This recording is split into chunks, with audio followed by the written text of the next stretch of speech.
encuentro una reflexión, y es que frente a lo mejor, recuerdo cuando Alberto, cuando nos llamó Marta, le dije, oye, que nos han pedido hacer una presentación de empresarios, de casos de éxito y de empresarios emprendedores. Y me dice, pero si no somos empresarios. Y digo, bueno, y tampoco de éxito, pero hay que ir, hay gente muy importante, nos han llamado, hay que estar ahí. Nuestra visión de nosotros mismos siempre es diferente a la que tienen el resto, ¿no? Entonces, de alguna forma, aquí yo creo que se ha demostrado gente muy importante aquí de la Comunidad Valenciana a nivel nacional, que todos tenemos esa incertidumbre, ¿no?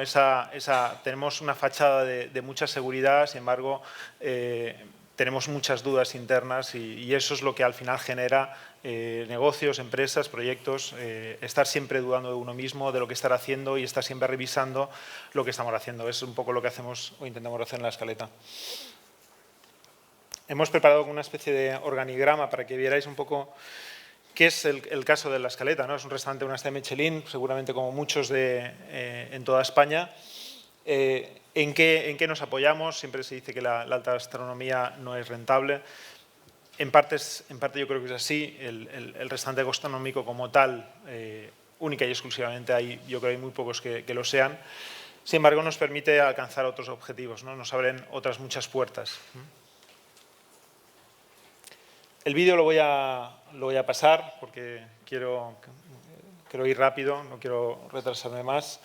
La Escaleta, quien no la conozca, pues se lo está perdiendo, o sea, hay que ir.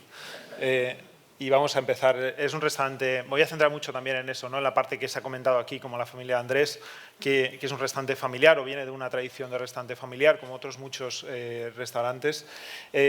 Una historia que empezó en los 80, con dos socios y dos matrimonios, sus padres y mis padres, que empezaron montando La Escaleta. Ya habían tenido algún negocio juntos y bueno, decidieron montar en los 80 el restaurante.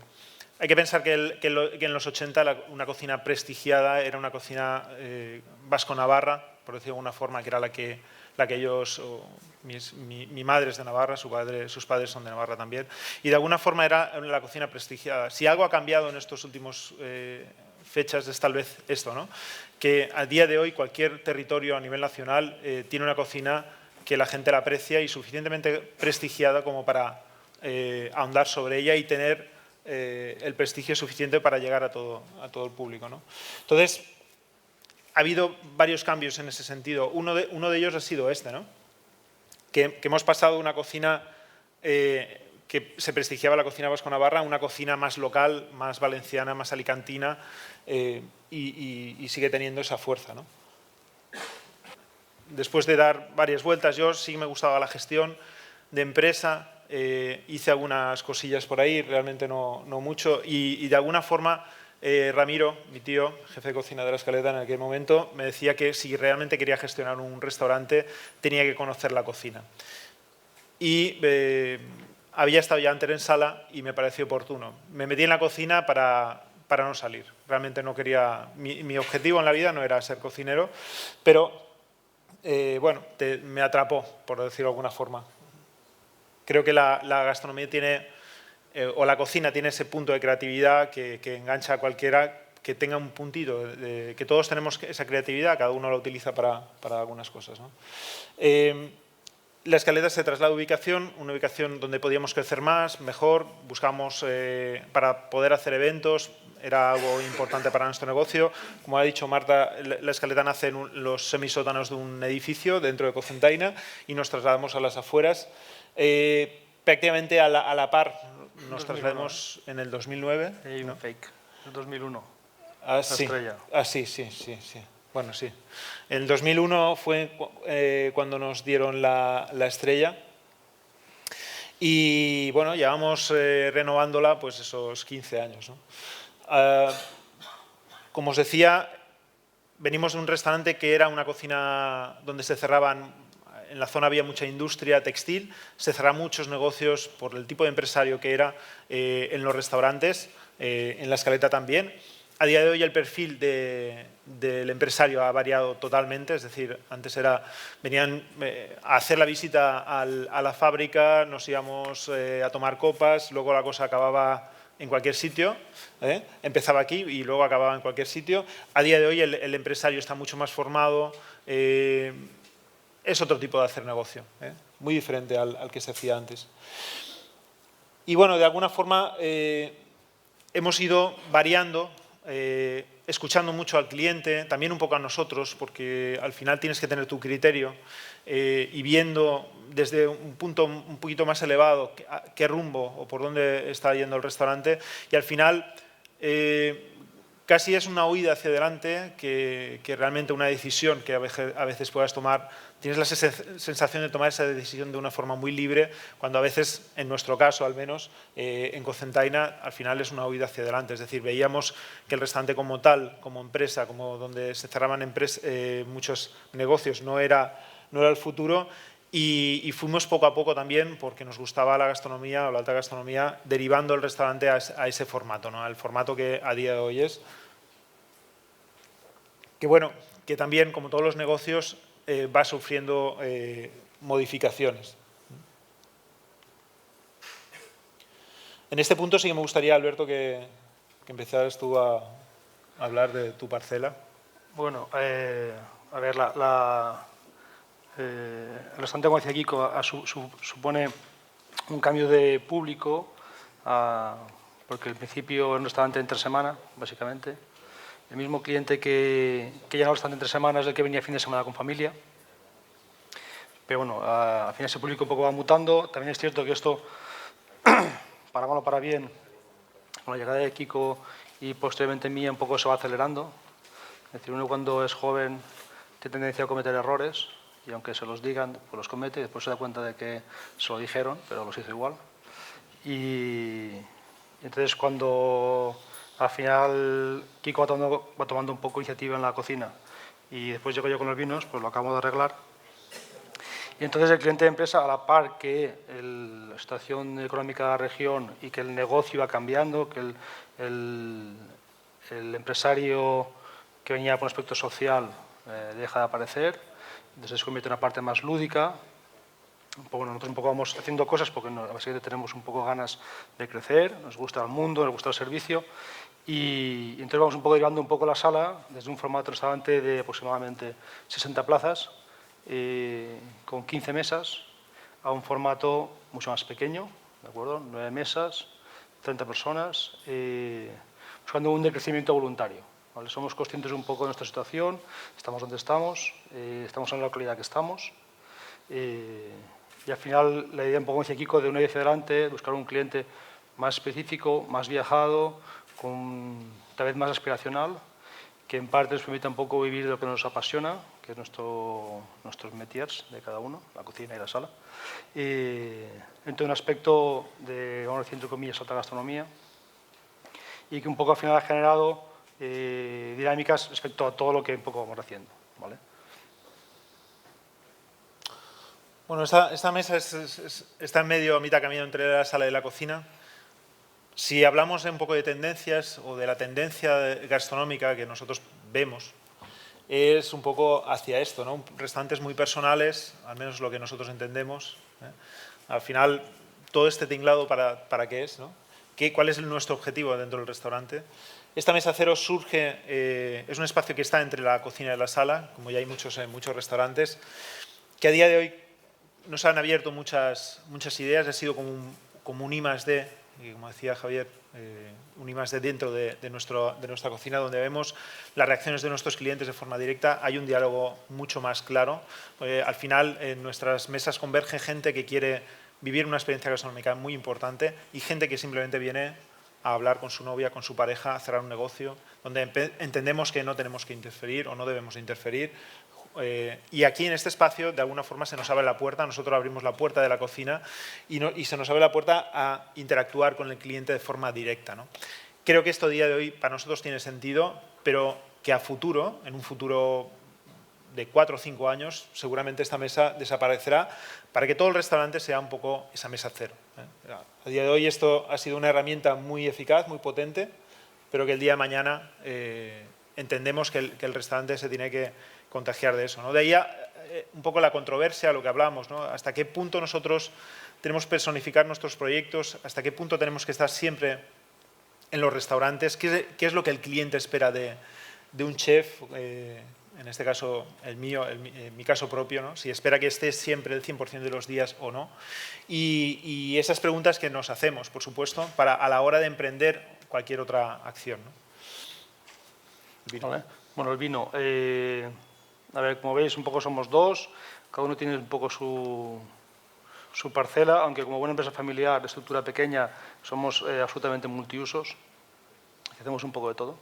En el caso mío, básicamente por una cuestión pasional, al final lo que intentas es tener, no por un afán de posesión, ¿vale? Un poco que si todavía, sí que, bueno, puedo empezar así, ¿vale? Hay que ser sincero, pero una vez pasado ese afán de posesión de las botellas, al final un poco lo que intentas es un poco aportar a tu cliente cosas, ¿vale?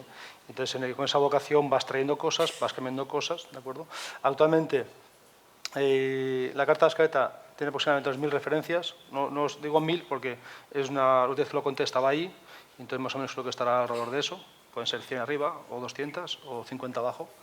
Nosotros al final, desde que yo entré, la política de ventas siempre ha sido que el precio debe ser accesible, ¿vale?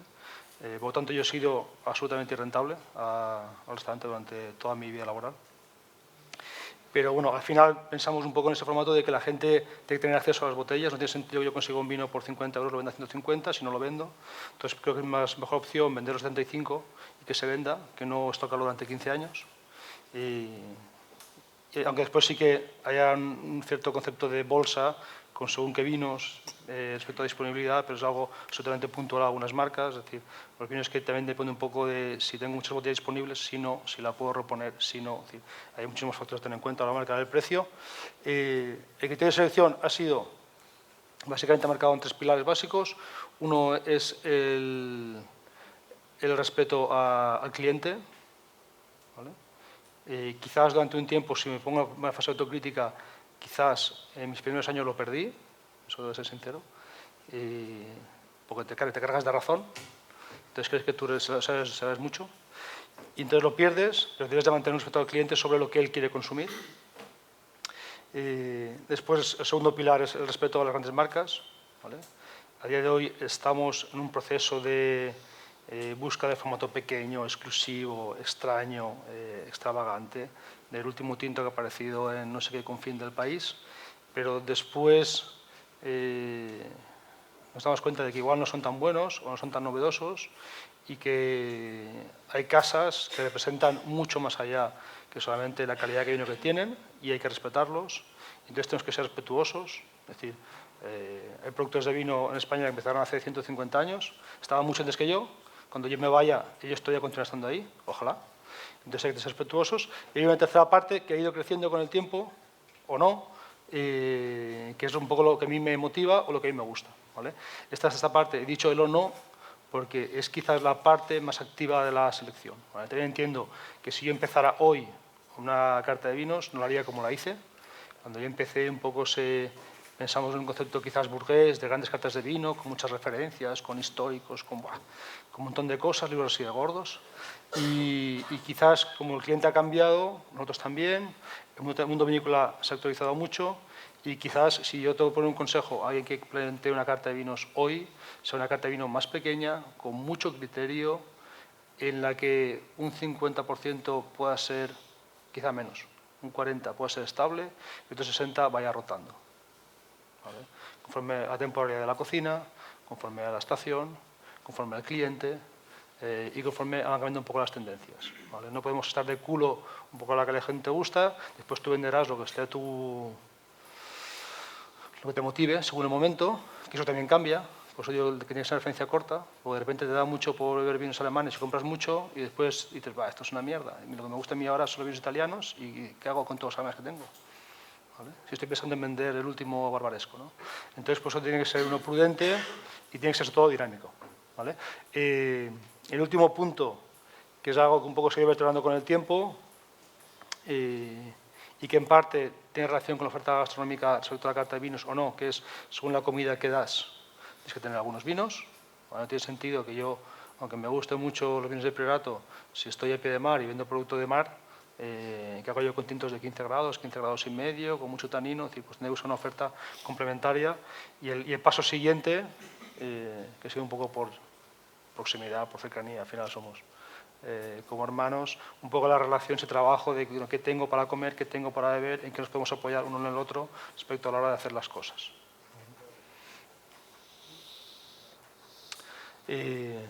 Bueno, nosotros, como decía Kiko, no somos empresarios y tampoco somos emprendedores, ¿vale? Pero bueno, al final hay un montón de cosas en las que vas por ahí y al final unos consejos que me dio una persona que es importante es que tienes que dedicarte a lo que sabes, ¿vale? Entonces, dentro de las pequeñas cosas que hemos hecho fuera, se basan exclusivamente en aquello que sabemos hacer bien, o más o menos bien, ¿vale? Mi Ates nace en 2009, nace como complemento a la oferta de gastronomía que tenemos, pensando en un sector diferente como la distribución y a día de hoy importación de vinos, ¿vale? Es una idea que no partió de nosotros, eso también es verdad, y que yo propuse a la familia, y en este caso la familia un poco decidió aceptar un poco el reto, ¿vale? Yo me encontraba por mi relación de proximidad con muchas bodegas, con mucha gente que hablaba, y yo necesito a alguien que venda vino en Alicante, no tengo nadie que me venda, oye, véndeme tú, y digo, espera, no tengo tiempo, no tengo ganas, no tengo energía para este tipo de cosas, pero al final después de te lo hice en 5 y continué insistiendo, pues al final emprendimos un proyecto muy pequeño y absolutamente local, ¿vale? Y esto, que sí que está un poco en otra línea, este es un proyecto ya fuera de la familia, en este caso con mi pareja, ¿vale? Que es un proyecto vinícola de un vino con mi pareja, ¿vale? Al final, como os decía, yo creo que somos quizás malos empresarios, pues nos movemos de forma pasional, a veces está de forma relativamente racional. A la hora de poner los pros y los contras, realmente solemos elegir mal, porque básicamente nos gusta hacer lo que nos gusta hacer. Y igual que yo cuando veo a los proyectos anteriores me parece fantástico la gestión, ese tipo de concepto, creo que a la medida que podemos un poco nosotros actuar de forma absolutamente visceral lo hacemos, ¿no? Entonces el proyecto, que es algo pequeñito, lo hago con mi pareja y es un poco el fin último de esa pasión por el vino y su gente, lo que un poco nos lleva, ¿de acuerdo? Bueno, seguimos. Nosotros estamos en una ubicación en un pueblo pequeño y no tenemos la posibilidad de tener un gastrobar o un espacio más ligero en Cocentaina, pero sí que tenemos la posibilidad de hacer eventos y hacemos eventos tanto dentro de nuestro propio espacio como fuera. De alguna forma el conocimiento no tan solo de un restaurante gastronómico, sino de aplicar ciertas técnicas y ciertos valores al catering nos da pues esa singularidad.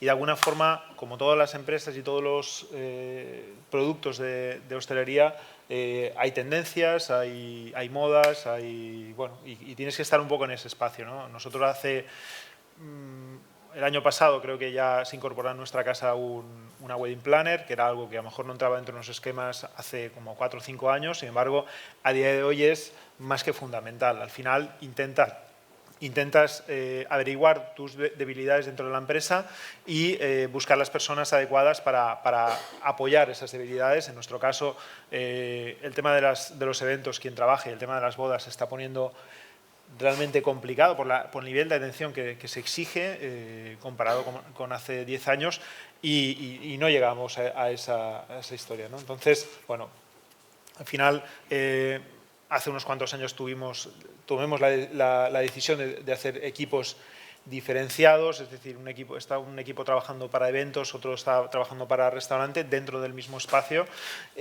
¿Por qué? Pues porque el evento al final siempre, el tener una agenda en la que tú sabes que el fin de semana vas a tener 100, 200, 1000 cubiertos, te marca mucho las prioridades. Cuando estás en el restaurante y un día haces 10, 5 y sabes que el fin de semana tienes que estar a tope, evidentemente al final la cabeza, los esfuerzos se te van hacia esa parte, ¿no? De alguna forma, el tener estos equipos diferenciados, pero que sí que se apoyan los unos con los otros, pues nos viene bien. A nosotros ahora, por ejemplo, somos una estructura pequeña, tal vez de las ponentes que habéis visto, realmente seremos de los más pequeños que a nivel empresarial.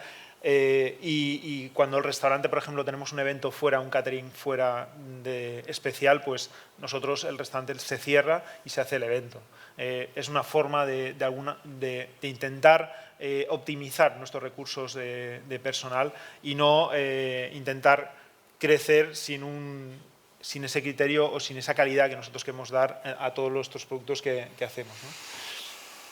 La tendencia, pues yo creo que la tendencia en eventos, pues eventos cada vez más singulares. A día de hoy, plantearse el hacer una infraestructura importante en tu propia casa es algo que hay que pensárselo mucho, porque vemos que los espacios cada vez son más singulares, son diferentes y tal vez para mí la tendencia a día de hoy, más que un gran salón de banquetes donde se hacían muchos eventos, es preparar un equipo para hacer catering, porque creo que la gente busca eso, ¿no? Esa singularidad. Yo quiero ir a hacer la boda en una nave, yo mañana la quiero hacer en una finca que se está cayendo, y a lo mejor tú en tu casa tienes de todo, y sin embargo no les interesa porque ya han estado varias veces, porque ya, en fin, la tendencia es esa y hay que adaptarse a ella, ¿no? Como bien has dicho, al final hay que escuchar al cliente. Bueno, esto también lo voy a pasar rápido. Al final estamos aquí no solo por la cocina, estamos 3 minutos, pues vamos súper rápido, lo pasamos. El equipo, por supuesto. Yo con una gente que hablemos hace tiempo me decía el concepto de empleado como cliente. Al final tu empleado es cliente y al mismo tiempo es prescriptor de tu marca. Y eso se me quedó como muy grabado. Por supuesto, los equipos tremendamente importantes. Al final los entornos nos moldean, nos tenemos que adaptar al mismo. Nosotros estamos en una población pequeña, no estamos en una gran ciudad y eso nos tiene que, en definitiva, marcar las estrategias, ¿no? Uno de los platos o una de las técnicas que nosotros desarrollemos ya en el 2009, creo recordar, fue el arroz al cuadrado. A día de hoy, una idea que ha dicho Quique, que creo que es interesante, y es que a veces las recetas llega un momento en que forman parte o les pertenece a todo el mundo, a todos los cocineros. A día de hoy es una técnica que estoy tremendamente orgulloso de verla en muchos restaurantes, cosa que me enorgullezco especialmente. Sí que es cierto que nosotros tenemos la patente, que creo que no la aprovecharemos nunca en la vida, a no ser que McDonald's decida introducirlo en su carta. Pero bueno, esto, lo que hablamos, a veces el recorrido nunca sabemos cuál es. Esto tal vez nos llevó a un punto y ese punto nos lleva a otro, ¿no? En este caso, Rice surge un proyecto en Finestrat el año pasado. Este año es el segundo año, con mucha mejor suerte que el primero. Al final se trata de, como os decía, de aprender sobre errores, revisar qué has hecho bien, qué has hecho mal, qué es lo que la gente está pidiendo, qué es lo que la gente no está pidiendo. Para nosotros es un reto tremendamente importante, ya que venimos de una empresa familiar donde nos han dejado hacer y equivocarnos muchas veces, hemos tenido esa suerte y en definitiva este proyecto era el que queríamos afrontarlo porque era como si saliéramos de casa, como si ya nos hubieran soltado de la mano y queríamos ver si éramos capaces de emprender un proyecto que fuera rentable fuera de nuestra propia casa, ¿no? Y bueno, yo creo que este año ya lo hemos conseguido definitivamente. Es un restaurante mucho más ligero, más lúdico que La Escaleta, donde ahondamos un poquito más con el tema de los arroces. Bueno, al final la vida de un chef, o en nuestro caso, el mío en particular, se divide entre muchas acciones, algunas muy rentables, otras no, para nada. Se trata de un poco buscar el equilibrio entre acciones que te aportan o que te aportan a tu espíritu y a veces otras que te aportan a tu buchaca. Al final es un poco ese equilibrio. En este caso, esta es muy importante para mí. Colaborar con universidades o con, en este caso, grado de gastronomía, patrocinadores como por ejemplo Picolinos que bueno, nos apoyan en nuestros proyectos. Diseño de vajillas, que como os decía, nunca sabemos dónde vamos a llegar. En este caso es de un chico de Murcia, que es un poco loco, que nos está haciendo caso. O con, por ejemplo, Piñero, que ahora mismo está muy de moda entre la alta gastronomía, que estamos colaborando con él. Otros pequeños proyectos que van haciendo. Y bueno, y la cara más visible, como os decía antes, tal vez la cara más visible, premios, galardones, etc., cuando hay detrás mucho trabajo, ¿no? A la hora de hacerlo. Tal vez la parte más glamurosa en la que la gente de alguna forma, bueno, pues más se queda. ¿Algo más que aportar? No sé. No, a ver, a mí me gustaría aportar, aparte de todo ese glamour, que creo que sí que puede llevar un poco a confusión, ¿vale? Esto era antes de vacaciones. Sí. Y voy a glamour, me gustaría un poco transmitir nuestro concepto de trabajo diario, de concepto de artesanía, en el caso de cocina, de reproducción, de búsqueda constante diaria de hacerlo mejor, el trabajo diario, el tedio diario de atender a los clientes, tratarlos bien, de recibirlos bien, de que salgan contentos entre tu trabajo y tu aspiración, ¿vale? Al final somos una casa humilde en un pueblo pequeño e intentamos hacerlo lo mejor que podamos, ¿vale? Al final esa es nuestra motivación. Hay esta sensación de que tu motivación va muy por encima del cliente, después llega una mesa que te paga por 3 meses y te toca las pilas y otra vez empezar, ¿vale? No es fácil, pero bueno, este es nuestro camino. Gracias.